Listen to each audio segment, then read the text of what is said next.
Hello, my name is Brittany Williams, and I will be presenting on my special topics presentation one.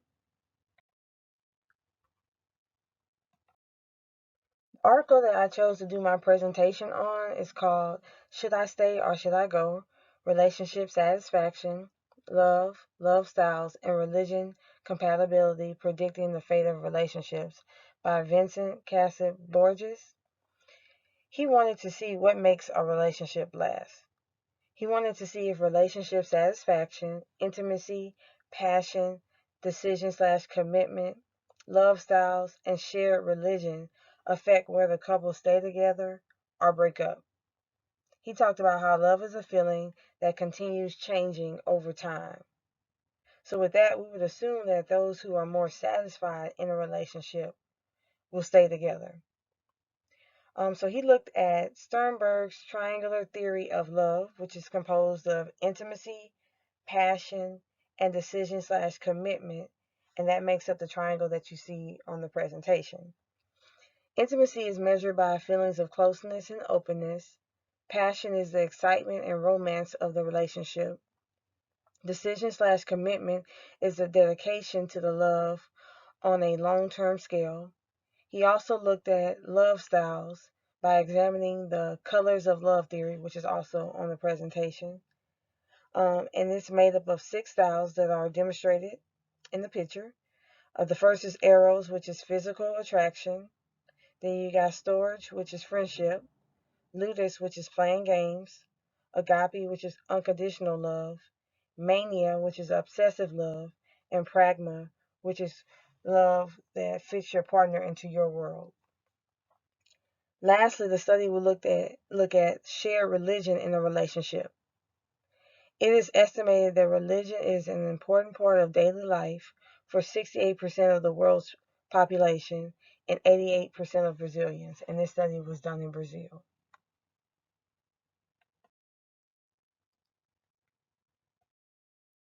Now we'll take a look at the hypothesis and the sample size. So in the first hypothesis, he proposed people who decide to get married or engaged will have the highest levels of intimacy, passion, and decision/commitment and relationship satisfaction. People who continue dating but don't get married or engaged, and participants who break up should have lower levels. And the ludus, which is the playing games love style, will be most likely to lead to breakup. The second hypothesis talks about participants with different religions will be more likely to break up. There were 129 participants who came out of 473 participants from the data collection, which came from a larger sample of 1,549 participants.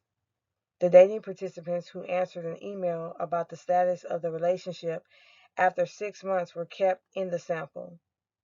100 women and 29 men made up the sample size of 129 participants.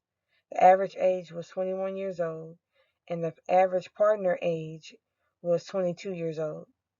The participants were from 10 Brazilian states, and 8 of the individuals were in same sex relationships. There were 64 Catholics, 7 evangelicals, 1 Baptist, 8 Protestants, 3 Christians, and 42 were marked as other.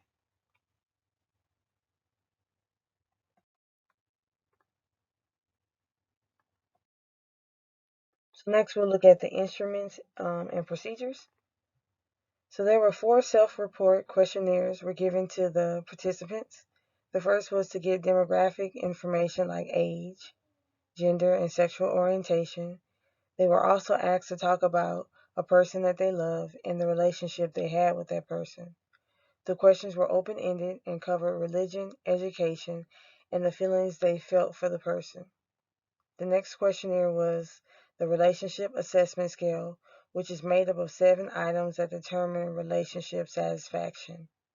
The third questionnaire was a reduced version of Sternberg's Triangular Love Scale, and it consisted of 20 items. 7 of those items were on intimacy, 6 were on passion, and 7 for decision/commitment. The last questionnaire was the Portuguese version of the Love Attitude Scale, and it consisted of 42 items. 8 were based on the Eros love questions, 7 on agape love, 7 on mania, 7 on pragma, 7 on storage, and 5 on ludus love. The participants completed the questionnaires by paper and pencil. 6 months after the questionnaires, the participants were emailed their results and asked to answer 3 questions. The questions consisted of if the participant was still in his or her relationship, to tell the type of relationship it is at this time, and give a brief description on what happened with the relationship in the last 6 months. So the researchers sent out a total of 4,060 emails. That was because they emailed each participant 3 times. They only received 20% of the participants participated in the second survey.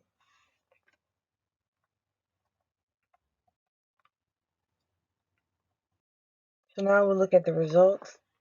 The responses from the email message sent after 6 months were analyzed for only the participants who were dating during the first measurement time. Based on the 303 email responses, participants who were dating during the data collection, that was the 129 sample, were selected for the analysis. Among those participants, 93, which is 72%, were still dating.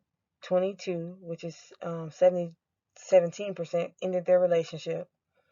And 4, which is 3%, said they had become friends with their former significant other. There were also 4, which is 3%, of participants who were engaged, 2 who had moved in together, and 1 who had got married.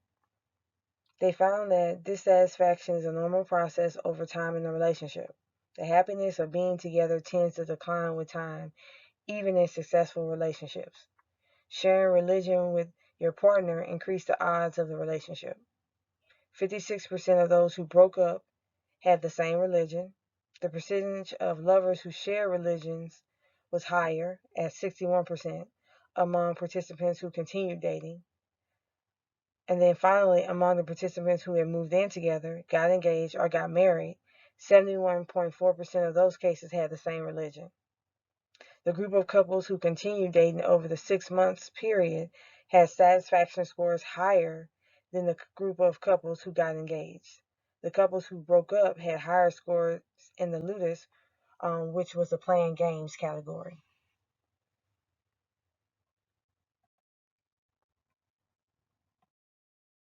So now we'll talk about application of the results in our society. The sample being mostly female served as a limitation for the study. I think this is representative of our society. We see women taking the lead over men in education, in our churches across the U.S. And so I think it would be very important for men to participate more in studies like this on relationships and love. There are not many psychology studies on the impact of religion on love. Our society, especially young people, don't put a huge emphasis on religious devotion for themselves, less known for their relationships. And I personally believe a God-centered relationship is the only relationship that can last over time. Also in our society, we really see playing games definitely leads to breakups. We live in a generation who doesn't take relationships serious and who will hurt you before you hurt them. I feel like the older generations were better because even if they were in a relationship that was arranged or arranged marriage, they loved to learn their mates. In the study, it also talked about at the beginning of the relationship, the levels of love and appreciation are higher for those who marry for love. In the study, at least in the range of the 6 months, love seems to be an important factor. Love was a predictor of the relationship continuing. I believe that love is a key factor in staying devoted to a person, even though I think our society likes the idea of love, but not so much the process of actually staying in love. So that was my presentation on the article, Should I Stay or Should I Go? Relationship Satisfaction, Love, Love Styles, and Religion Compatibility Predicting the Fate of Relationships. I hope you enjoyed my presentation. Thank you. And here's my references page.